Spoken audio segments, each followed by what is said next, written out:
Concert photography is rough. What appears to be an always exciting world with tons of perks and admiration is much more difficult, competitive, and heartbreaking than people realize, not to mention how expensive it can be, and time-consuming, and thankless. See why I say it's rough? 2023 marks my 10-year anniversary of starting in concert photography. There will be some people who watch this video who say, you only been in it 10 years? Well, I've been in it blah, blah, blah, blah, blah, blah. Well, I'll talk about some of you later, so stay tuned. I've had plenty of people reach out to me and request a video about concert photography in general, so I thought it would be worth it to make a video as a reference. Keep in mind, I know this is not for my normal audience, but you might find some of this interesting if you give it a chance. The purpose of this video about concert photography is 3 parts. 1, to give you my personal experience as a concert photographer. 2, explaining the pros and cons of concert photography. And 3, advice on people wanting to get into it. I promise this entire video will not be doom and gloom, though there will be some serious issues in concert photography that need to be addressed. My personal experience as a concert photographer started in 2013. I was contributing to a music site that no longer exists as an album reviewer. One of the site heads asked if I could cover a show in Orlando and asked if I had a camera. I said, yeah, sure I can. I only had a small Sony point and shoot that was already 5 years old at the time. I was already in over my head. But I went down and shot Anne Berlin when they were promoting the album Vitals, and I loved it. It was just me and one other photographer in the photo pit at the Beecham in Orlando, and I posted my photos. I was happy. 2 months later, I was asked to shoot a festival with a point and shoot. I did my very best. I interviewed a few bands there. I shot Stone Sour, In This Moment, and a few others that day. It was great. Doing all this in 2013 while having lackluster equipment and a small following and working for an online outlet that was trying to grow. After Welcome to Rockville 2013, I started looking into better equipment, learning better editing techniques, looking for other shows to shoot. I knew there was something to this even as a hobby and something to go along with doing album reviews and then interviews. For me, it was just another feature to have for Rocked. In 2014, I started taking Rocked more serious. Along with that came shooting more concerts, traveling over Florida and Georgia to shoot, and looking for more publicists and labels wanting a photographer. Years go by. I shoot more concerts. I shoot more festivals. I get hired by publicists and labels to shoot one-off concerts in my area. I got photos featured in album liner notes. I got hired to shoot bigger concerts at nicer venues. Then I get asked to fill in for radio station photographers for special events. Then pandemic hits. No one's shooting concerts from March 2020 to about fall 2021. I was wildly lucky to say I was able to shoot 3 concerts in early 2020 before lockdown. During lockdown, I was able to focus on making videos and doing Zoom interviews and running live streams, and even then, I was getting itchy feet to shoot concerts again. I can't imagine how it was for people who only rely on concert photography for their content. As of this recording, I am prepping to shoot 2 festivals next month: Blue Ridge Rock Fest in Virginia and Riot Fest in Chicago. Too many bands to count, tons of work to be had, and I'm thankful for the opportunities I've been given to get here. My journey was atypical though, and most concert photographers do not have it that easy, and they don't have that much luck. And I admit, some of it was luck in the beginning. I fell into this and tried to improve as I went on. Still am trying to improve. That being said, with my concert photography experience, I have seen some great things and made great connections with others. I mean, I met my wife through concert photography, so I can't say it didn't lead me somewhere. But with all the great things, there are also many problems, both past and current, that exist in concert and festival photography. I'm gonna go back and forth with pros and cons about concert photography. An obvious pro being you get to see amazing bands and artists live. You probably already figured that out. Most of the time you get to see them for free as well. That's a huge perk. High school and college kids think that's the dream. A con to that is that when you're at the show working, you don't exactly get free reign to do whatever you want at a show. If you just have a photo pass and a ticket, that means you are allowed to shoot the first 3 songs of a set. That's the normal standard at least. And if you have a ticket, you can go to your seat after. If you don't have a ticket, you can stand around or leave. That's about it. What's awful is that there are some venues that will escort you off the venue grounds with your camera gear to prevent you from shooting anything after 3 songs in the venue. You can come back in if you have a ticket, but not with your camera gear contraband. If that sounds inconvenient and ridiculous, you understand one problem with concert photography. Another pro is that you can easily network with other photo and video professionals, as well as publicists, journalists, and road staff, as well as musicians themselves. You build relationships that do mean something, from local local to national and beyond. That's a great thing to have that just comes easily within the industry. A con to this is you will meet truly awful people that you have to work around or be put in awkward positions with when sharing a photo pit or media area backstage. It's an eventual problem we all have. I could spend a solid 10 minutes with stories about the terrible things I've seen from concert photographers, whether it's elitist attitudes, disrespect, physical aggression towards each other, trying to get way too far backstage or to approach the band, or just being an overall idiot. There is a lot of this out there, and it's unfortunate. Personal examples I have seen are photographers bulldozing through other people who are trying to get shots and butting in so they can't get them first, threats of hurting another photographer if one gets in the other's way, elbowing, shoving, tripping.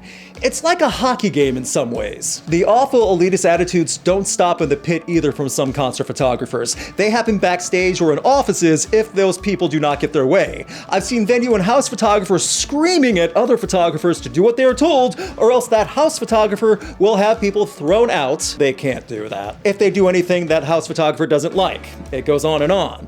And those are just general problems. You then get the bad side of networking with media and photographers online. It's awful to say this, but there are online groups that concert and festival photographers depend on to work. And these groups are often filled with mansplainers, gatekeepers, and people trying to brag about themselves while criticizing others.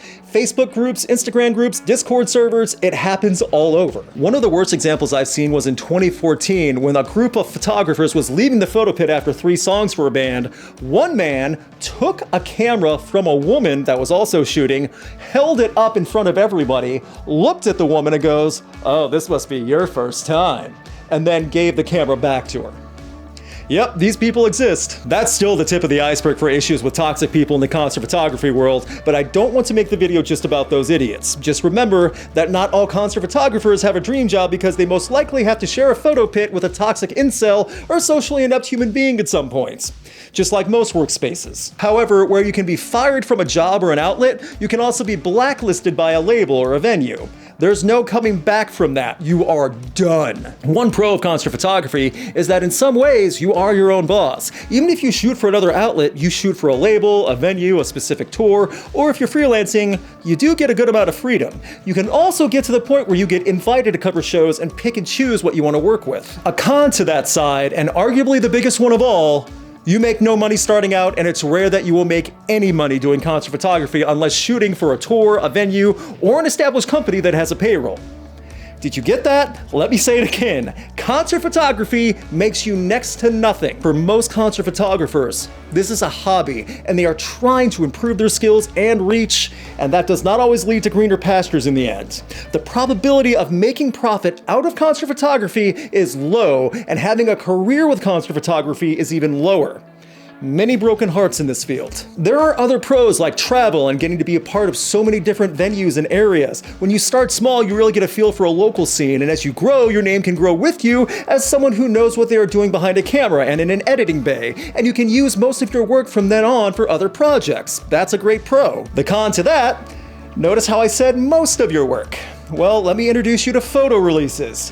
Big bands have them, labels force them, even venues owned by Live Nation will have their own releases. The less I talk about Live Nation here, the better, because that would add another 10 minutes runtime. Photo releases are sometimes just for record keeping by an artist or label for security reasons. No limits, no restrictions, it's just so that there's a direct record that you shot a band at a specific venue on a specific date. It's just so they know. Other photo releases go all the way up to so restricting that it makes it almost not worth the shoot at all. Without naming any bands or artists, some of the worst releases I have seen included: you can only post the photos you take at the show one time. You cannot sell, repurpose, or reuse your photos at any time. The label and band own all rights to your content shot and can repurpose it at any time without your permission. The label can order you to take down photos after a certain amount of time. Any breach of the above clauses will result in legal action. And these are just some of the examples that you have to agree to if you want to be let into the venue to shoot. A recent example of a strict photo release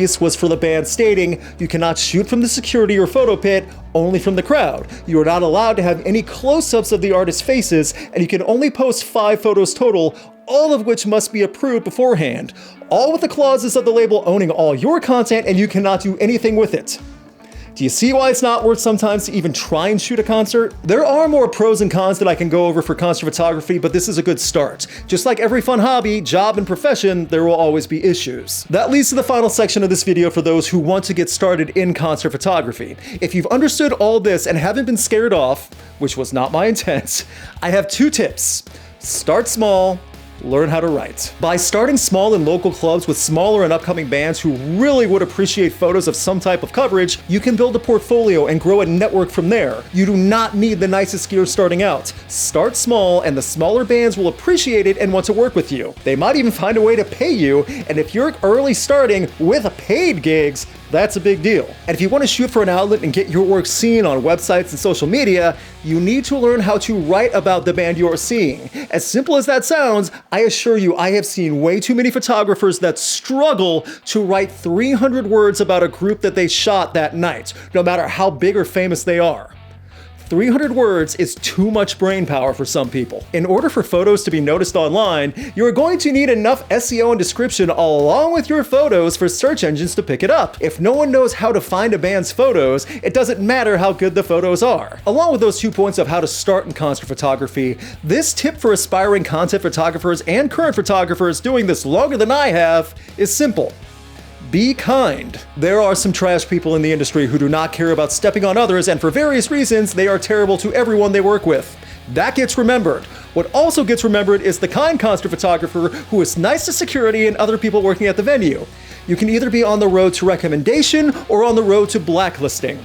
Your choice. And finally, just like every other field people are aspiring to get into, if you want to be noticed, you have to improve gradually and continue to improve. Learn editing tips, learn how to use your gear, etc. That sounds simple, but a lot of people don't do it. There is a lot I'm not able to cover due to time constraints, and also because I haven't experienced everything, including sexism issues in concert photography, which is a massive issue as well.